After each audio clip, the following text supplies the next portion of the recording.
নমস্কার, শুরু করলাম আজকের চতুর্থ স্তম্ভ। আমি ইন্দ্রাণী। 18তম লোকসভার প্রথম অধিবেশন বসেছিল সকাল 11টায়। তার আগে দিল্লি থেকে ভাষণ দিয়েছিলেন মোদি। জানিয়েছিলেন নতুন বিশ্বাসের সঙ্গে নতুন উদ্যমে অধিবেশনের কাজ শুরু হবে। সহমতের ভিত্তিতেই কাজ করবে তার সরকার। বিরোধীদের উদ্দেশ্যে তিনি বলেছিলেন, এখনো পর্যন্ত বিরোধীরা আমাকে হতাশ করেছে, তবে আশা করছি সংসদে তারা সুষ্ঠুভাবে তাদের দায়িত্ব পালন করবে। মানুষ স্লোগান নয়, কাজ চায়। দুটো কথা খেয়াল করার মতো। যখন 17তম লোকসভার শেষ দিনে মোদিজি বক্তৃতা দিতে উঠেছিলেন, তখন কি বলেছিলেন? মানুষ বিরোধীদের এমন শিক্ষা দেবে যে তারা সংসদের মধ্যে নয়, দর্শক আসনে বসে থাকবেন। নির্বাচনী প্রচারে বলেছিলেন কংগ্রেসের ম্যানিফেস্টো তো পাকিস্তানের মুসলিম লীগের কপি। আর সেদিন বলেছেন সহমতের কথা। কিন্তু যদি সেটাও সত্যি করে চাইতেন, তাহলে প্রোটেম স্পিকার নিয়ে সিদ্ধান্ত নেবার আগেই তিনি বিরোধীদের সঙ্গে কথা বলতেন। বলেননি। উনি সহমতের ভিত্তিতে চলার কথা ভাবতেই পারেন না। উনি ভাবতেই পারেন না যে রাজ্যে নির্বাচিত সরকার আছে, আর সেগুলো প্রত্যেকটা ডাবল ইঞ্জিন নয়। বিরোধীরাও রাজ্যে রাজ্যে সরকারে আছে, সেগুলো নির্বাচিত সরকার। সেই রাজ্যের স্বার্থ সংশ্লিষ্ট কোনো ব্যাপারে রাজ্য সরকারের সঙ্গে কথা বলতে হবে। এটাই যুক্তরাষ্ট্রীয় কাঠামোর রীতিনীতি। না, এসব শিক্ষা দীক্ষা বা সাধারণ সৌজন্য ওনার নেই। উনি আমাদের এই বাংলার নদীর জল বাটোয়ারা নিয়ে একতরফা কথা বলবেন বাংলাদেশের প্রধানমন্ত্রীর সঙ্গে। রাজ্যের মুখ্যমন্ত্রীর সঙ্গে কথা বলার, আলোচনা করার সাধারণ গণতান্ত্রিক মূল্যবোধ, সৌজন্যবোধ তার নেই। তিনি আজ সহমতের ভিত্তিতে সরকার চালানোর কথা বলছেন। অনেকে বলবেন যে একক সংখ্যাগরিষ্ঠতা নেই, তাই এসব কথা বলছেন। তা নয়। দেখে নেবেন, উনি যেভাবে চালিয়েছেন সেইভাবেই চালিয়ে যাবেন। 17তম লোকসভাতে শপথ গ্রহণের সময় ঠিক 1 ঘন্টা 3-4 মিনিট পরে তিনি বেরিয়ে গিয়েছিলেন সংসদের আসন ছেড়ে। এবারও হুবহু ওই 1 ঘন্টা 3 মিনিট পরেই বের হয়ে গেলেন। এটা ওনার স্বভাব। উনি সহমতের ভিত্তিতে, পারস্পরিক শ্রদ্ধার ভিত্তিতে সরকার চালাতে পারবেন না। আর তাই আমরা শিওর যে এই কোয়ালিশন সরকার টিকবে না। ওদিকে নরেন্দ্র মোদী এবং তার মন্ত্রিসভার সদস্যরা যখন সাংসদ হিসেবে শপথ নিচ্ছিলেন, তখনই সংসদের বাইরে বিক্ষোভ দেখাচ্ছিলেন বিরোধী জোট ইন্ডিয়ার সদস্যরা। সোমবার 18তম লোকসভার প্রথম অধিবেশনের দিনে সংবিধান বাঁচানোর দাবি তুলে গান্ধী মূর্তির পাদদেশে বিক্ষোভ দেখিয়েছেন বিরোধী সাংসদদের একাংশ।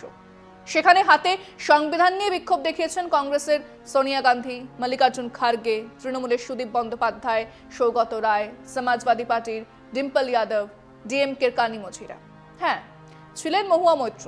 সব মিলিয়ে কংগ্রেস আর তৃণমূল সাংসদদের এই উপস্থিতি সেদিন এক অন্য অধ্যায়ের সূচনার মতোই লাগছিল। বিরোধী সাংসদদের এক ছোট অংশ অবশ্য সংসদের ভেতরেই ছিলেন। কেন্দ্রীয় শিক্ষামন্ত্রী ধর্মেন্দ্র প্রধান যখন সাংসদ হিসেবে শপথ নিচ্ছেন, তখন বিরোধী বেঞ্চ থেকে নিট নিট বলে স্লোগান দিয়েছেন কিছু সাংসদ। বোঝাই যাচ্ছে এখানেই শেষ হবে না। আবার অধিবেশন শুরু হলেই নেট এবং নিট, অনিয়ম এবং প্রশ্ন ফাঁসের অভিযোগ নিয়ে উত্তাল হবে লোকসভা। কাজেই ধরে নিতেই পারেন এটা ছিল তার ট্রেলার। ফিরছি বিরতির পর, সঙ্গে থাকুন। প্রোটেম স্পিকার নির্বাচন নিয়ে মতান্তরের জেরে সংসদে শপথ গ্রহণের অনুষ্ঠান বয়কট করার কথা জানিয়েছিলেন ডিএমকের দলনেতা টিআর বালু, কংগ্রেসের কে সুরেশ এবং তৃণমূলের সুদীপ বন্দ্যোপাধ্যায়। কেন সবচেয়ে বেশিবার জিতে আসা সাংসদ কংগ্রেসের কে সুরেশকে ওই দায়িত্ব না দিয়ে কটকের বিজেপি সাংসদ ভর্তৃহরি মহাতবকে দেওয়া হলো? এই প্রশ্ন নিয়ে একাট্টা বিরোধী শিবির। এই ঐক্য আগামী দিনে বজায় থাকবে। সংসদের শপথ গ্রহণ অনুষ্ঠান শেষ হয়ে যাওয়ার পরেই স্পিকার নির্বাচন, তা নিয়ে সরগরম বিভিন্ন আলোচনা শুরু হয়েছিল দিল্লির রাজনৈতিক মহলে। কিন্তু এই যে সহমত ইত্যাদি এক বাগাড়ম্বর মাত্র। জো মাঙ্গো দেঙ্গে, স্পিকার তো বাস আপনা হি হোগা বলেই নিজেদের সেই ওম বিড়লাকেই স্পিকার আসনে বসিয়েছেন বিজেপি নেতৃত্ব। আর সেই সুযোগ বুঝে নীতিশ এবং চন্দ্রবাবু রাজ্যের জন্য হার্ড বার্গেনিং এ নেমে পড়েছেন।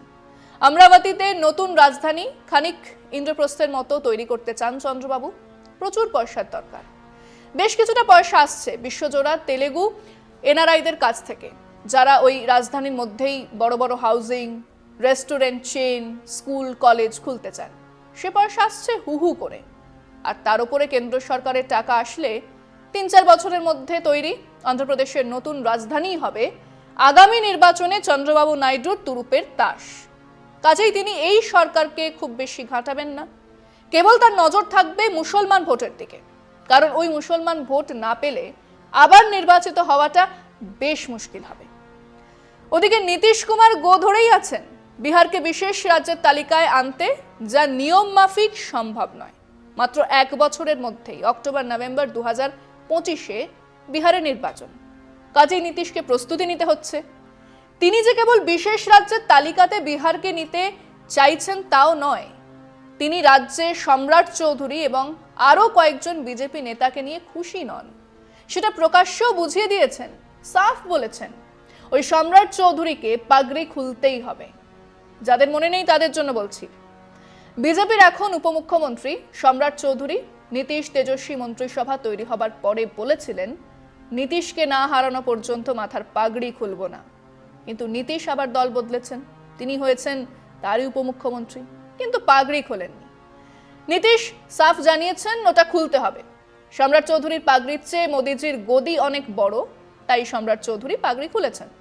এবং বিজেপি রাজ্য স্তরের নেতারা নীতিশের ওই মদের ওপর নিষেধাজ্ঞা নিয়েও প্রশ্ন তুলছেন, সেটাও উড়িয়ে দিয়েছেন নীতিশ কুমার।